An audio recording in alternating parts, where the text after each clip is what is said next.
अरे जब विपक्ष मनमानी करेगा तो सत्ता क्या करेगी? हाय हाय हाय, बड़ा कितना दर्द हो रहा है आपको भाई। भाजपा के कार्यालय से फिर आप हो जाए आज लग रहा है। भारत के अंदर जब इतिहास बदला जाने लगे तो कोई भी नारा भी बदल सकता है, क्योंकि इनके पास जो है विकास की बात नहीं, सिर्फ विनाश की बात है। भारत के इतिहास में मुसलमानों के योगदान को आप बुला दोगे?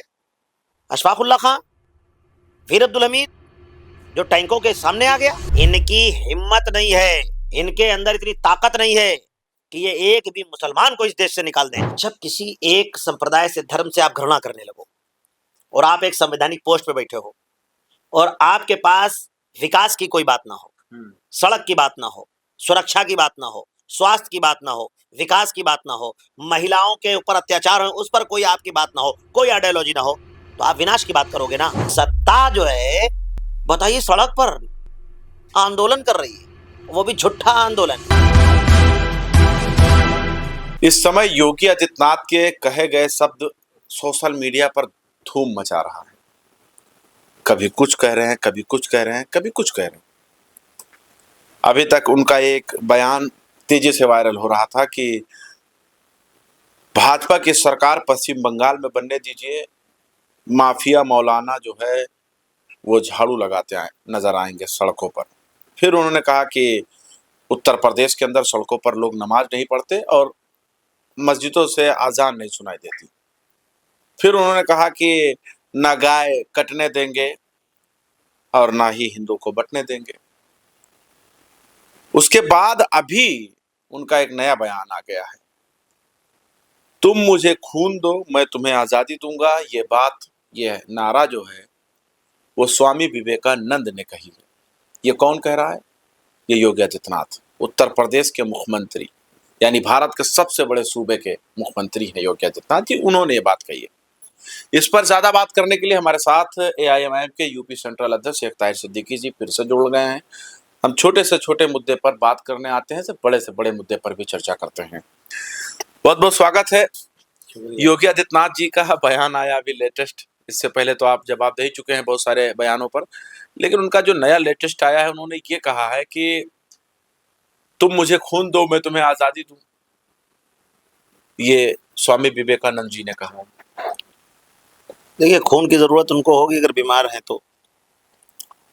देश हमारा आजाद हो चुका। जब अंग्रेजों की बीमारी से इस देश को जो है प्रॉब्लम थी, अंग्रेज जैसे वायरस इस देश के अंदर मौजूद थे, तो एक नारा सुभाष चंद्र बोस जी ने दिया था कि तुम मुझे खून दो मैं तुम्हें आजादी दूंगा। उस वक्त देश को खून की जरूरत थी, क्योंकि उस अंग्रेज नामी बीमारी से इस देश को निकालना था। तो जब ये नारा उन्होंने दिया तो उस बीमारी से निकल गए हम लोग, लेकिन अब इस देश को खून की जरूरत नहीं है। उन्होंने कहा, स्वामी विवेकानंद जी ने ये नारा दिया था। तो ये सेंसलेस बात है। हम लोगों ने तो भारत के इतिहास में यही पढ़ा है, इतिहासों में, किताबों में, कॉलेज के सिलेबस में यही पढ़ाया गया कि सुभाष चंद्र बोस जी ने ये नारा दिया था। भारत के अंदर जब इतिहास बदला जाने लगे तो कोई भी नारा भी बदल सकता है, क्योंकि इनके पास जो है विकास की बात नहीं, सिर्फ विनाश की बात है। तो ये हमेशा जो विनाश की बात करेंगे। कह रहे हैं कि और हिंदुओं को गाय कटने नहीं देंगे और हिंदुओं को बंटने नहीं देंगे। तो गाय कटनी भी नहीं चाहिए। गाय अगर आपके लिए पूजनीय है, माता है, तो कटनी भी नहीं चाहिए। और गाय अगर कटती है तो बेचता कौन है? सबसे बड़ा अपराधी तो बेचता है। और अगर माँ को पाल रहे हो तो माँ अगर काम की नहीं बची तो बेच डालोगे। ना गाय बिकेगी, ना गाय कोई खरीदेगा, ना गाय कोई काटेगा। सबसे पहला अपराध उसके ऊपर बनता है जिसने गाय को बेचा। गिरिराज सिंह जो है वो बीजेपी सरकार में मंत्री हैं और वो कहते हैं कि अगर हमारे पूर्वज मुसलमानों को भगा देते, पाकिस्तान चले जाते ये सारे मुसलमान, तो भारत स्वर्ग हो गया होता। तो सबसे पहली बात है, गिरिराज जी का एक बयान जो ये आपका आया है कि अगर पाकिस्तान भगा दिए जाते सारे तो मेरा जो है देश स्वर्ग हो जाता। तो इनकी एक बात से ये तो साबित हो गया कि यह नर्क है क्या इस वक्त। और अगर स्वर्ग की कल्पना आप कर रहे हो तो मुसलमान अगर भगा दिए जाते तो एपीजे अब्दुल कलाम ने जो आपको दिया, मिसाइलें दी हैं, परमाणु बम, हुसैन, उस्ताद बिस्मिल्लाह खां, बांसुरी वादक, देश का सबसे बड़ा सुपरस्टार शाहरुख खान। भारत के इतिहास में मुसलमानों के योगदान को आप बुला दोगे? अशफाकुल्ला खां, वीर अब्दुल हमीद, जो टैंकों के सामने आ गया। और आप सोचते हो कि एपीजे अब्दुल कलाम के जो है मिसाइलों को आप जो है भुला दोगे। तो आप बता रहे हो कि जो है अरे नरक उनका कहने का मतलब है अगर भगा दिए होते पूर्वज उनके तो स्वर्ग हो जाता। अरे तो क्या मैं यही तो कह रहा हूं, क्या इस वक्त नरक है? अरे मोदी जी की सरकार है, योगी जी की सरकार है, गृह मंत्री अमित शाह हैं। अब भी अगर स्वर्ग ना हो तो भैया कौन आएगा इसको स्वर्ग बनाने?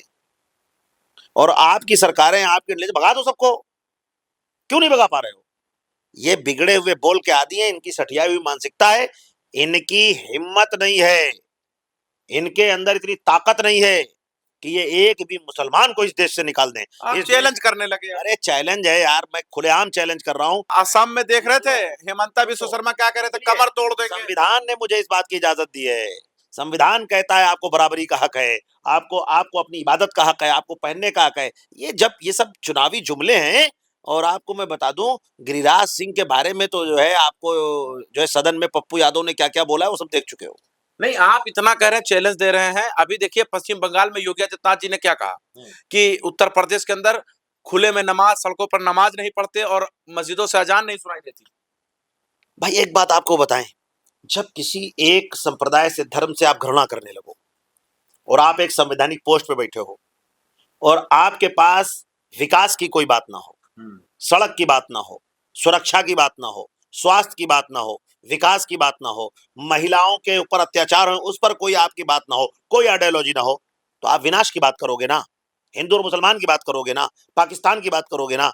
क्योंकि अगर आपके पास विकास का कोई एजेंडा होता ना तो आप बताते कि मैंने सड़कें इतनी अच्छी कर दी, आप बताते कि मैंने शिक्षाएं इतनी अच्छी कर दी, आप बताते कि महिलाओं को मैंने इतना सुरक्षित कर दिया, आप बताते कि आज देश के अंदर लूट नहीं होती, हत्या नहीं होती, डकैती नहीं पड़ती। लेकिन आप ये नहीं बता पा रहे। आपको ऐसा क्या लग रहा है कि इस बयान में गलत है कुछ?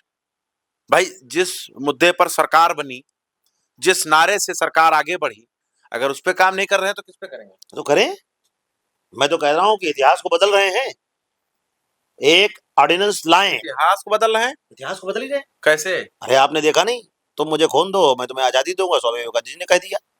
अभी आप जितने भी अरे फिसल गई होगी जुबान और आप उसको पकड़ लिए। जैसे उन्होंने कहा था लड़की पढ़ाओ लड़की पढ़ाओ, हमें लड़की पढ़ाना नहीं है, लड़की पढ़ाना है, लड़की बढ़ाना है। अब जुबान फिसल गई तो आप कह रहे हैं कि विवेकानंद जी ने अरे आप कह देते कि सॉरी भाई गलती से निकल गया। इतिहास इतिहास रहेगा ना। आप क्या बदलना चाहते हैं? इस देश के नेचर को बदलना। स्वामी विवेकानंद जी का जो है वो धरती है पश्चिम बंगाल, बंगाल उनकी धरती थी, वहीं के रहने। सुभाष चंद्र बोस कहाँ की धरती थी? वो कहाँ के थे? वो उड़ीसा के रहने वाले थे, लेकिन पढ़ाई उनका कलकत्ता में हुआ। और भारत किसकी धरती है? उत्तर प्रदेश की धरती में है। तो आप फंसा रहे हैं। फंसा थोड़ी ना रहा हूँ, सब भारत के लोग हैं। कोई चीज फिसल जाए, कोई चीज फिसल जाए, उस लोगों उस मुद्दे को लेकर, उस बात को लेकर आप लोग ले उड़ते हैं। भाई फिसलने के बाद संभलना भी तो होता है। फिसल गए तो संभल जाओ। क्या हो सकता है मुख्यमंत्री जी ये कहना चाह रहे होंगे कि ये धरती स्वामी विवेकानंद जी की है और यहीं से वो नारा दिया गया था? बिल्कुल ये धरती स्वामी विवेकानंद की है। बिल्कुल पश्चिम ये बंगाल। धरती, सुनिए, पश्चिम बंगाल नहीं, भारत की धरती स्वामी विवेकानंद जी की है। भारत की धरती सुभाष चंद्र बोस की है। भारत की धरती वीर अब्दुल हमीद की है। भारत की धरती अशफाक उल्लाह खां की है। भारत की धरती ताहिर सिद्दीकी की है। भारत की धरती जो है हर हर हिंदू और मुसलमान की है, सिख और ईसाई की है। या किसी के बाप की भभूति थोड़ी ना है। नौमन तेल होगा ना राधा नाचेंगी। और आप कहते हो कि तेल भी है राधा भी है, सत्ताएं भी आपके पास हैं, तो भगाओ सबको, निकालो बाहर। लाइए एक देश के अंदर विधेयक। आप तो रोज रोज नए नए कानून लाते हैं, संशोधन बिल आते कि नहीं आते हैं? एक ऐसा संशोधन बिल ले आओ, बदल दो भारत के संविधान को। आप विधायक की बात कर रहे हैं। अरे लाइए संसद में कि सारे मुसलमानों को जो है एक जगह इकट्ठा करके इनको सबका बाहर ही कर दो, निकाल दो। लाइए, है हौसला हिम्मत। मैं चैलेंज करता हूँ भारत की सरकार को। यहाँ विवादित बयान दे रहे हैं आप। अरे विवाद में चैलेंज करता हूँ, कोई ऑर्डिनेंस लाए ऐसा। ये देश जो है हिंदू और मुसलमान, सिख ईसाई के योगदान से चलता है। ये देश मोहब्बत से चलता है। देश अगर जीतेगा तो नफरत की भाषा से नहीं जीतेगा। इस नफरत को अगर हराया जाएगा तो मोहब्बत की भाषा से। हाँ, तो मोहब्बत की बात राहुल गांधी कर रहे हैं ना। हाँ तो राहुल गांधी की, लेकिन मोहब्बत की दुकान किसी एक जगह पे टिक जाती है, रुक जाती है। लेकिन जहां मुसलमानों के मुद्दे होते हैं उनकी मोहब्बत की दुकान का शटर गिर जाता है। अखिलेश यादव सदन के अंदर कह रहे हैं महिलाओं को आरक्षण, और महिला आरक्षण पर जो है मुसलमानों की महिलाओं की बात कर रहे थे। तो बिल्कुल मिलना चाहिए, सभी को मिलना चाहिए। लेकिन जो बिल पास हो चुका उस बिल पे बात ही नहीं होनी चाहिए। 2023 में एक बिल पास हो चुका, अब देश को गुमराह करना था, चुनाव था, अब चुनाव में कोई मुद्दा नहीं था। अब आप सोचिए सत्ता खुद धरने पे है। बड़ा अफसोस का मामला है भाई। सत्ता धरने में। अरे जब विपक्ष मनमानी करेगा तो सत्ता क्या करेगी? हाय हाय हाय, बड़ा कितना दर्द हो रहा है आपको भाई, भाजपा के कार्यालय से फिर आप हो जाए आज लग रहा है। हाँ, कितना दर्द है कि विपक्ष उनको जीने नहीं बताइए, आज योगी जी जो है सड़कों पर थे, पैदल चल रहे थे। विपक्ष बेचारा खुद ही रोज रोता है, माइक बंद हो जाता है, सदन में बोलने नहीं दिया जाता है, सदन में बात नहीं करने दी अरे जाती आपके अवैसी जो राष्ट्रीय अध्यक्ष है वो तो बोलते हैं, उनको तो मौका देती है है। भाजपा। उनको बोलने का जो है मौका की बात नहीं है, उनको कोई रोक भी नहीं पाएगा। बीजेपी मौका देती है, बोलिए जितना बोलना है, अब आप पर कुछ नहीं होगा। अब आप तो ये बात कहोगे बीजेपी मौका देती है, जो बोले तो बीजेपी मौका देती है, जो ना बोले तो वो जो है डरपोक है। हमें आप लोग जो है चित भी मेरी पट भी मेरी टैया मेरे बाप का, आप न जीने देते हैं न सोने देते हैं, फिर कहते हैं बोलते नहीं, बोले तो कहते थे ये फलाने की वजह से बोल रहे हैं। ऐसा कहने रहे थे कि आप ए टीम बन के दिखाइए, छोड़िए। अरे तो हम ए टीम ही है, ये बी टीम का जो नारा है ना ये तो कांग्रेस के साथ है, बी टीम तो ये सपा है। झंडा जलाया अपर्णा यादव ने, उसके बाद देखिए क्या हो रहा है, सब खिलाफ ही बोल रहे हैं। क्या हो रहा है? अपर्णा यादव ने झंडा जलाया, कौन सा उनके परिवार से उनको किनारा कर दिया गया बताइए? जिस झंडे को मुलायम सिंह यादव ने अपने खून पसीने सींचा हो, उस झंडे को जलवा रहे हैं, और परिवार का आदमी। आप कह रहे हैं कि संघर्षों से जो है उस पार्टी का खून पसीनों से खड़ा किया और बहू जो है वो झंडा जला रही है, तो एआईएम को इसमें क्या दर्द महसूस हो रहा है? मुझे दर्द नहीं, लेकिन मैं आइडियोलॉजी की बात कर रहा हूँ। आप हमारे ऊपर इल्जाम लगाते हो, लेकिन तुम्हारे यहाँ क्या हो रहा है? विपक्ष में सारे नेता हैं, यहाँ तक कि असदुद्दीन अवैसी हैं। मोदी जी कह रहे हैं राहुल और अखिलेश ने जो है महिलाओं के साथ अन्याय किया, अवैसी का नाम नहीं ले रहे हैं। कौन कह रहा है ये बात? मोदी जी जैसे उनको जिक्र करना चाहिए ना कि अवैसी भी विपक्ष में खड़े हैं। किसने अन्याय किया? यही राहुल गांधी, अखिलेश यादव। मोदी जी कह रहे हैं, अमित शाह कह रहे हैं, योगी जी आज कह रहे थे। अच्छा, और भारतीय जनता पार्टी में चिन्मय आनंद ने महिलाओं के साथ कितना अन्याय किया? कुलदीप सिंह सेंगर ने कितना अन्याय किया? आसाराम बापू ने छोटी बच्ची के साथ कितना बड़ा अन्याय किया? हमें भैया सू बोले तो बोले, चलनी बोले जिसमें 72 छेद हैं। आप हमें जरा बताइए, खुद मोदी जी जो है आरक्षण अपने घर में नहीं दे पा रहे हैं, इधर या उधर नहीं कर पा रहे हैं। जो खुद आरक्षण नहीं दे पा रहा वो आरक्षण की बात कर रहा है। बड़ा अफसोस है। मुझे तो बड़ा ताज्जुब हो रहा है कि सत्ता जो है, बताइए, सड़क पर आंदोलन कर रही है, वो भी झूठा आंदोलन, जो 2023 में पास हो चुका हो बिल, उस बिल में छोटा सा संशोधन करके नया ला करके एक लोगों को गुमराह करने के लिए। वाह वाह वाह वाह। मैं इसी वजह से कहता हूं, भारतीय जनता पार्टी की राजनीति पूरी झूठ की बुनियाद पर बनी हुई है। ये जितनी बड़ी बिल्डिंग तैयार कर रहे हैं, इसकी नींव इतनी खोखली है। जिस दिन भारतीय जनता पार्टी का झूठ पूरी तरीके से आवाम के सामने होगा, तो भारतीय जनता पार्टी कभी सत्ता में दोबारा दिखाई नहीं देगी भारत में। बहुत बहुत शुक्रिया बात करने के लिए। तो हमारे साथ शेख ताहिर सिद्दीकी जी मौजूद थे। योगी आदित्यनाथ जो उत्तर प्रदेश के मुख्यमंत्री हैं, उनके बहुत सारे बयान हैं, उन बयानों पर चर्चा कर रहे थे। लेकिन गिरिराज सिंह जो केंद्रीय मंत्री हैं मोदी सरकार में, उनका जो बयान आने के बाद कि मुसलमान को अगर उनके पूर्वज पाकिस्तान भेज देते तो आज देश स्वर्ग होता, ऐसे सवाल भी हमने पूछे, जिस पर शेख ताहिर सिद्दीकी का बयान आपने सुन लिया। आपकी क्या राय है वो आप जरूर बता दीजिएगा। देखते रहे मेरी आवाज मीडिया।